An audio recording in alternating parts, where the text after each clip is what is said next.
A raddi zuwa ga zindiki wani bawahabi maƙin manzon Allah da ake kira Ibn Hazm daga ƙasar Nijar, wanda ya yi hawan ƙawara ya faɗi siffofin malaminsa Ibn Taymiyyah, ya jingina wannan siffofi ga Shekul Islam Sheikh Ibrahim Inyas a Senegali.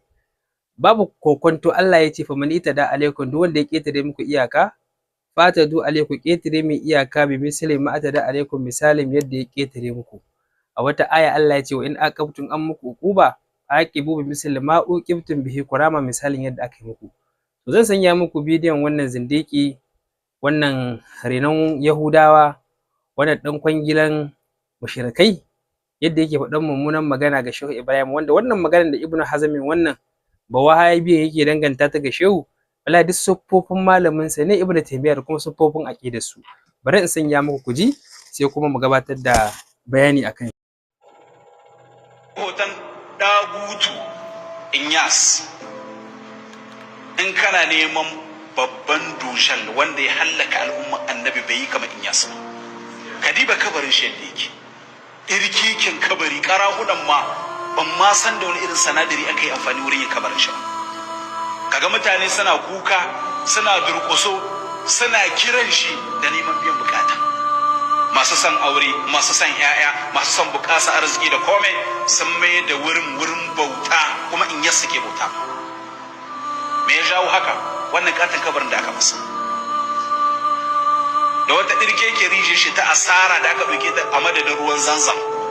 Kaga mutane da budinna ana ciko, ana ɗibo wannan ruwan rije ana tafiya da shi, ana bada hadaya.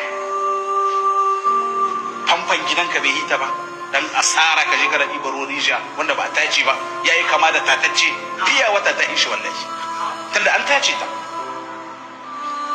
To amma duk me ya jawo mutane haka? Yin su bisa ga wannan sura, da aka je an yada shi cikin kowane kabarai aka binne shi, ba san kowane ne ba za a je a mishi haka. Allah ke shi mu kare. Shi yasa kabari kai ya wuce shibir, kai ya wuce shibir haka. Shine sunnan annabi. Akan haka annabi ya tura Ali ibn Abi Talib. Ali ibn Abi Talib akan haka ya tura Abu Hayyaj, yace idan kaga kabari ya wuce yayi tudu, daidaita shi da daidai da sauran ƴan uwansa, ko ko daidaita shi ya dace bisa ga sunnan manzon Allah sallallahu alaihi wa ala alihi wasallam. Allah ke shi mai kai. Fihi masail ma la wannan. to alhamdulillah. Wannan shine Ibn Hazm babu dagutu tamkar Ibn Taymiyyah, babu dagutu tamkar Abdul Wahhab, sannan babu dagutu tamkar Albani.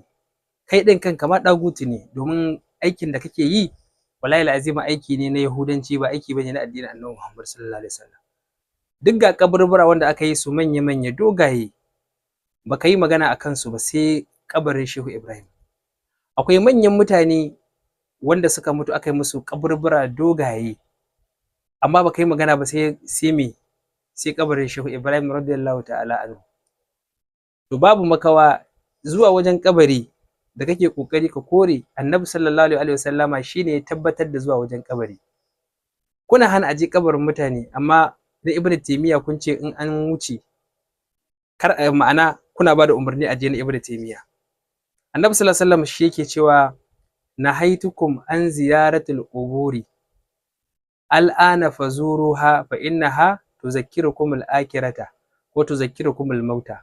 Annabi sallallahu alaihi wasallam yace da na hana ku, yake ga masahabbansa, da na hana ku zuwa ziyaran kaburbura, amma yanzu na ba ku dama ku je ku ziyarci kaburbura, domin kaburbura suna tuna muku lahira ko kuma suna tuna muku mutuwa. Zuwa ziyaran kabarin Shehu Ibrahim umarni ne na manzo Allah. Dukkan wani musulmi an ba da dama ka je ka ziyarci kabarinsa, kamar yadda manzon Allah sallallahu alaihi wa alihi wa sallama ya je ya ziyarci kabarin mahaifiyarsa Sayyidatuna Amina, kuma ya roki Allah ya tasar da ita, ta ƙara jaddada imani da manzon Allah kunna ta koma cikin kabarinta, kamar yadda Imam Suyudi ya kawo a cikin littafinsa At-Ta'zim wal Minna fi anna abwa'ir Rasulullah sallallahu alaihi wasallam, hadisin na Aisha Allah ya kara mata yadda, ta ce nazala Rasulullahi sallallahu alaihi wasallam ila al-Hajun, manzala sallallahu ya sauka wani wuri da ake kira Hajun. Hajun qaryatun baina Makkah wal Madina, wani ƙauye ne tsakanin Makka da Madina. Fa aqama biha ma sha'a rabbuhu, annabi ya zauna a wurin iyakan yadda Allah ya so. Ya zo nawa ya